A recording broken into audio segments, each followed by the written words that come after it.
Bonjour à tous et bienvenue dans l'épisode 431 de La Lettre Pro, le podcast IA où nous vous apportons chaque jour un résumé des actualités professionnelles sur la radio et le podcast.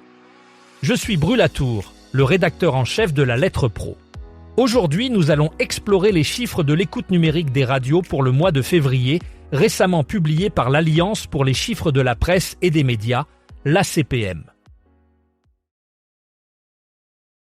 L'ACPM a révélé les statistiques de l'écoute numérique des radios pour le mois de février, mettant en lumière des tendances intéressantes pour l'industrie. Le rapport montre une augmentation significative de l'écoute numérique avec une croissance de 15% par rapport à l'année précédente. Cette hausse est en partie due à l'augmentation du nombre d'auditeurs utilisant des appareils connectés pour accéder au contenu radio. Les stations de radio qui ont le plus bénéficié de cette croissance sont celles qui ont su adapter leur offre à cette nouvelle demande numérique en proposant des contenus variés et accessibles sur plusieurs plateformes.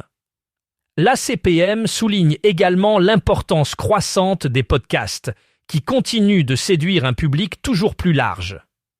Ces chiffres confirment l'évolution du paysage radiophonique vers une consommation de plus en plus numérique, obligeant les acteurs du secteur à repenser leur stratégie pour rester compétitifs dans un environnement en constante évolution. Maison FG, bien connue pour ses stations de radio dédiées à la musique électronique, élargit son horizon avec le lancement de 2 nouvelles radios bien-être. Ces stations mettent l'accent sur la détente et le développement personnel, une tendance de plus en plus populaire dans le paysage radiophonique actuel.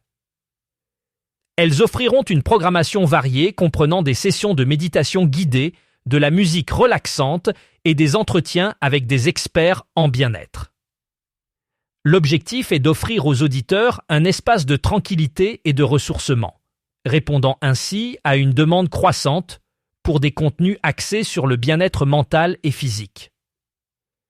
Ce lancement s'inscrit dans une stratégie plus large de Maison FG pour diversifier ses offres et toucher un public plus large, tout en restant fidèle à son engagement envers la qualité et l'innovation dans ses contenus. Spotify a récemment publié un rapport détaillant l'économie mondiale du streaming musical, révélant des données fascinantes sur l'impact et la portée de cette industrie en plein essor. Le rapport met en avant la contribution significative du streaming musical à l'économie mondiale, avec une augmentation notable du nombre d'abonnés et des revenus générés. Spotify souligne que le streaming représente désormais une part importante des revenus de l'industrie musicale, notamment grâce à l'augmentation continue du nombre d'utilisateurs payants. Le rapport indique également que le streaming a permis une plus grande diversité musicale, offrant aux artistes de nouvelles opportunités de se faire connaître à l'échelle mondiale. En outre, Spotify met en lumière les défis auxquels l'industrie est confrontée, tels que la nécessité de maintenir un équilibre entre la rémunération des artistes et l'accessibilité pour les utilisateurs. Ce rapport souligne l'importance cruciale du streaming dans le paysage musical moderne et son rôle dans la transformation de l'industrie musicale.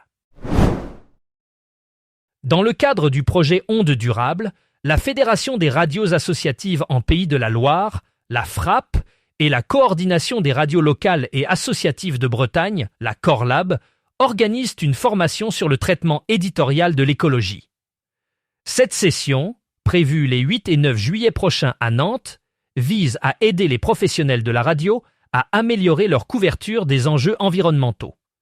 La formation, d'une durée de 10 heures, est offerte au tarif de 630 €. Animée par Anne-Sophie Novelle, journaliste spécialisée dans les alternatives écologiques, cette formation permettra aux participants d'approfondir leur compréhension des attentes du public en matière d'information environnementale. Ils développeront des compétences en journalisme de solutions, identifieront des sources fiables et travailleront sur des méthodes pour rendre les sujets complexes accessibles. Un atelier créatif clôturera la session, permettant aux participants d'expérimenter de nouveaux formats éditoriaux autour de thématiques écologiques. Quand 5% du budget publicitaire bascule vers les podcasts, le reach passe de 39% à 55%. Cette statistique intrigante souligne l'impact croissant des podcasts dans le paysage médiatique. De plus en plus de marques réallouent une partie de leur budget publicitaire vers ce format, attirés par sa capacité à atteindre un public plus engagé et diversifié. Cette réorientation budgétaire permet aux annonceurs d'élargir leur audience de manière significative. En effet, les podcasts offrent un environnement unique où les auditeurs sont souvent plus attentifs, ce qui améliore l'efficacité des messages publicitaires. Cette tendance est un indicateur clair du potentiel des podcasts en tant que canal publicitaire puissant, incitant les entreprises à intégrer ce média dans leur stratégie marketing pour optimiser leur portée et leur impact.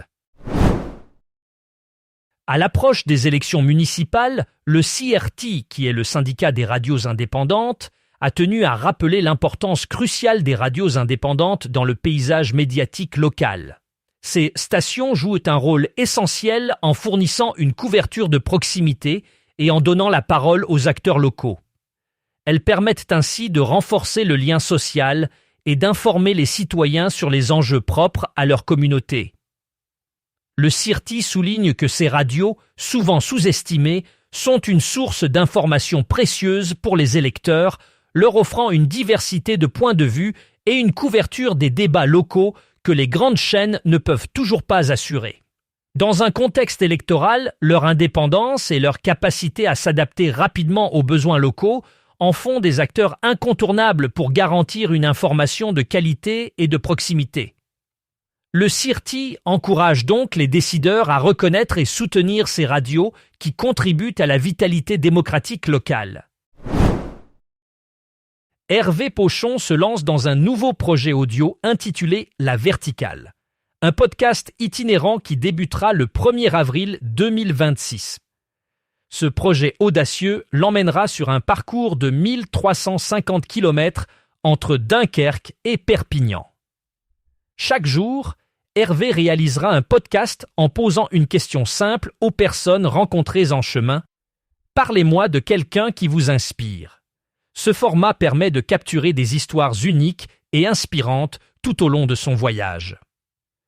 La Verticale s'inscrit dans la lignée des précédentes aventures sonores d'Hervé Pochon, qui a déjà parcouru Compostelle en 2022, la Diagonale du Vide en 2023 et plus récemment la Diagonale à vélo en 2025. Le podcast La Balado de Pochon, dont il fait partie, a déjà accumulé plus de 4 millions d'écoutes, témoignant de l'intérêt du public pour ses récits de voyages et de rencontres. Les radios associatives sont confrontées à des défis majeurs liés à la transition écologique. Pour répondre à ces enjeux, Pablo Bellim et Marion Serre ont organisé une concertation avec une 50aine de radios associatives. Cette réunion a permis d'analyser en profondeur les défis écologiques et énergétiques auxquels le secteur doit faire face. Les discussions ont révélé des fragilités dans le modèle actuel des radios associatives, soulignant la nécessité d'une adaptation pour survivre et prospérer dans un contexte de transition écologique. Parmi les solutions proposées, le développement d'outils comme Sonar a été mis en avant. Sonar est conçu pour accompagner les radios dans leur démarche de transition écologique, en fournissant les ressources et les stratégies nécessaires pour réduire leur empreinte carbone et optimiser leur consommation énergétique. Cette initiative collective marque un pas important vers une industrie radiophonique plus durable et consciente de son impact environnemental. Aujourd'hui, nous allons nous pencher sur les chiffres du marché audio espagnol pour l'année 2025, récemment dévoilés. Ces données nous offrent un aperçu fascinant des évolutions de ce secteur dynamique. En 2025, le marché audio espagnol a connu une croissance impressionnante, avec une augmentation notable du nombre d'auditeurs et une diversification des plateformes d'écoute.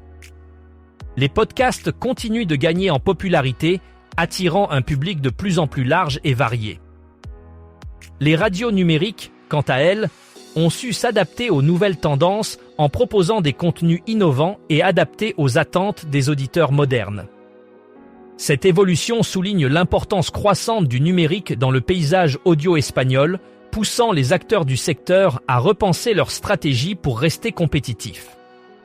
Pour en savoir plus sur ces chiffres et leur impact potentiel, je vous invite à consulter notre site lalettre.pro et à vous abonner à notre newsletter quotidienne pour recevoir toutes les dernières nouvelles du secteur.